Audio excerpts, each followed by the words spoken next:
मुंबईच्या प्रसिद्ध जुहू चौपाटीवर वाढत्या कचऱ्यामुळे पर्यटक आणि जॉगर्समध्ये तीव्र नाराजी पसरली आहे। समुद्रात आणि नाल्यांमध्ये फेकल्या जाणाऱ्या प्लास्टिकच्या पिशव्या, ग्लास आणि थर्माकोलसह इतर कचरा भरतीच्या वेळी किनाऱ्यावर येत असल्यानं चौपाटीची अवस्था अतिशय दयनीय झाली आहे। महापालिका आणि कंत्राटदारांकडून पुरेशी स्वच्छता राखली जात नसल्याचा आरोप नागरिक करतात। नियमित साफसफाईचे दावे होत असले तरी प्रत्यक्षात कचऱ्याचे ढीग दिसतात आणि त्यामुळे नागरिक संताप व्यक्त करतात।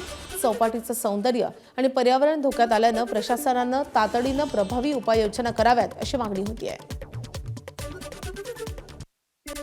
मागच्या कित्येक वर्षापासून इतकी क्लीन चौपाटी राहायची आणि खरंच राजकारणाबद्दल बोलायचं तर शिवसेना जेव्हा होती सत्तेत तेव्हा जर असा कचरा झाला तर सगळे ओरडून सांगायचे की भ्रष्टाचार झालेला आहे म्हणून होत नाही। मग आता काय निसर्गाने केलेली हानी आहे काय?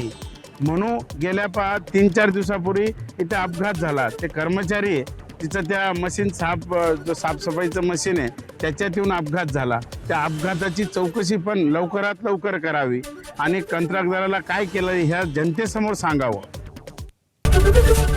एबीपी माझा, उघडा डोळे बघा नीट।